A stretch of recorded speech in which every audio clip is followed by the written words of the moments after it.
The greatest mistake I find most farmers doing is that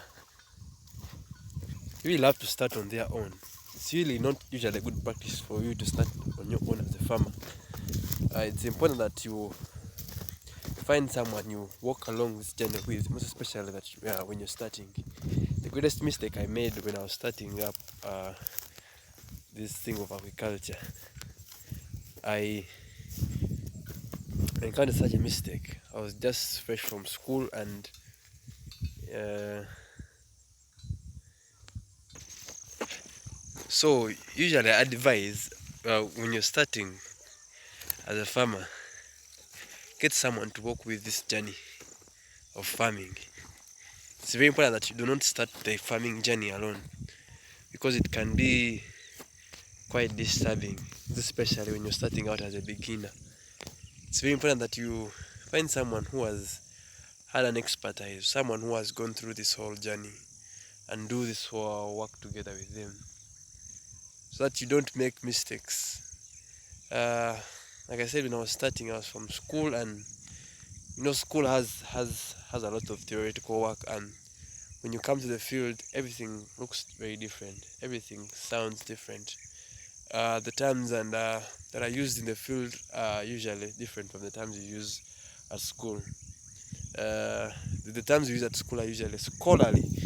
When you reach the field, the terms used in the field are usually layman, third grader language, easy to understand language.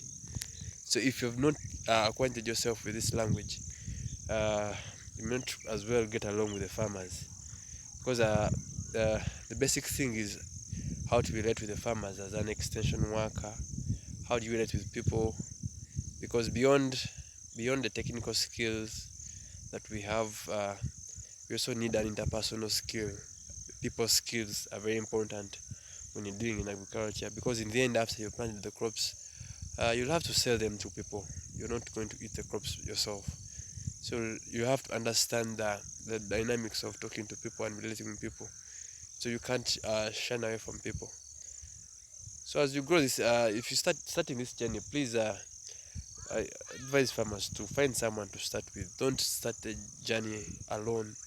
It is going to cost you a lot if you walk this journey alone as a farmer. Don't do this mistake like I did. I made several losses, heavy losses as an extension worker because I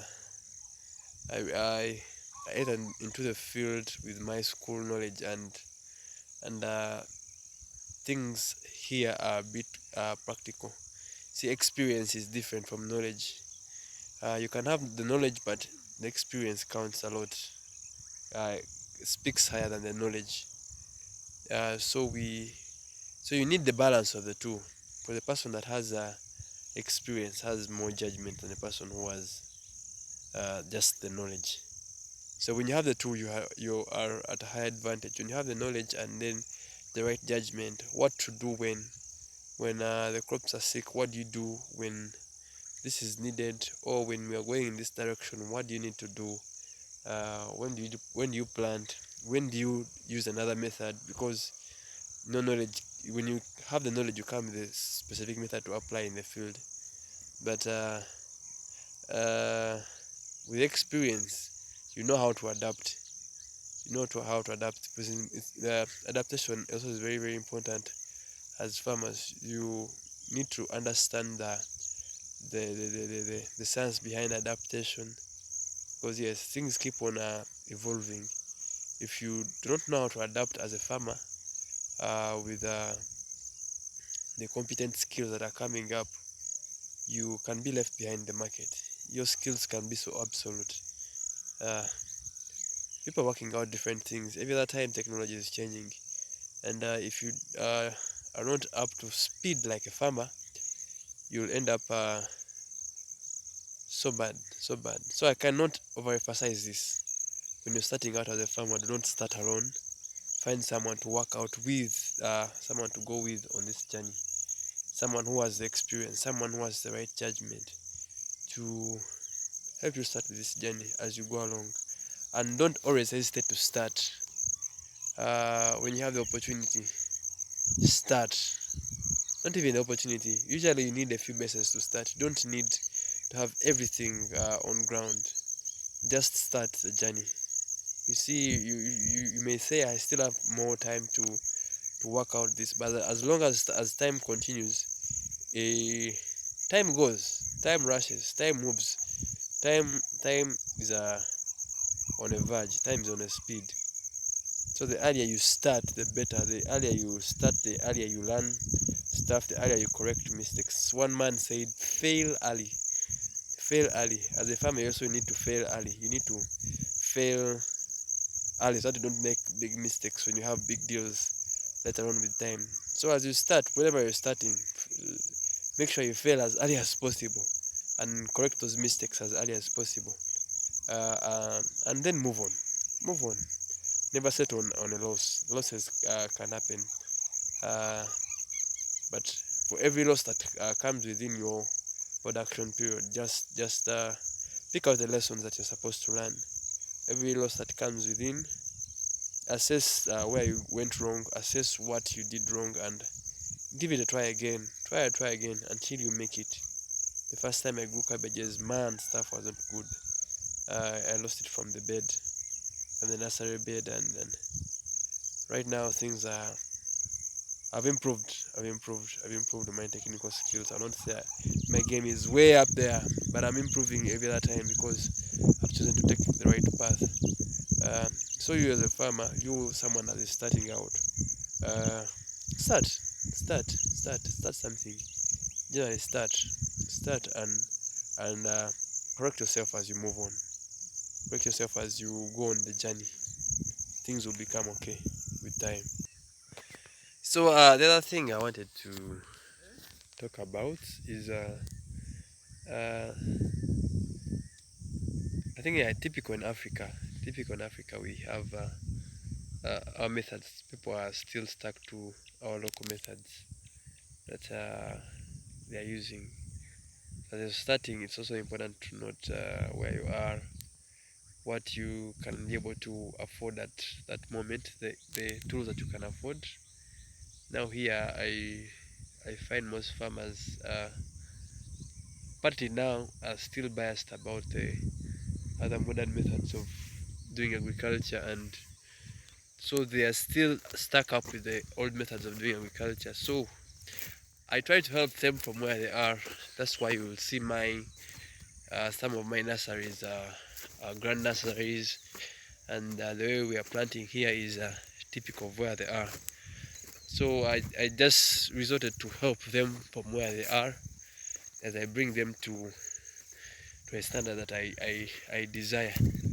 So as someone that is starting as a farmer, uh, please start with what you have. Start with what you're able to reach out to. You may not be able to buy the trays for the seedlings. You cannot construct a nursery house. So it's don't put yourself on pressure.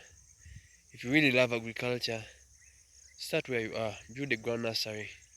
Get those seeds, put them in a well-structured ground nursery, and work things out.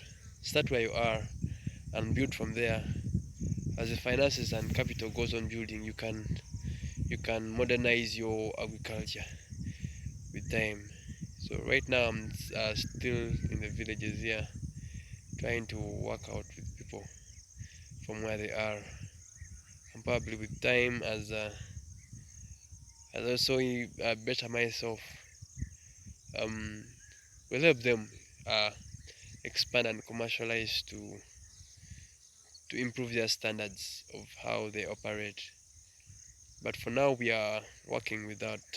So I still encourage you as a beginner, start from where you are and work that, improve that. Things will get better with time. You do not have to force yourself to make force your way into things. Just use what you have and better yourself from there with time. It's a progressive increase. Start from where you are. Alright, thank you. uh, I'll be able to share more content on how I'm doing things in the village to help us understand different things about agriculture, how to follow through, and how to grow your skill level in agriculture. You do not need yes, it's okay, we shall get the books, but you can improve yourself. There's quite a vast amount of knowledge there, so you can improve yourself. You're looking at people who are going to better the agriculture field, to bring up solutions that are going to better this world, and it can begin with you. Yeah, I'm embarking on a journey, and those that are willing to go up with me. All right, thank you. Have a nice time. We shall meet next time. Ciao.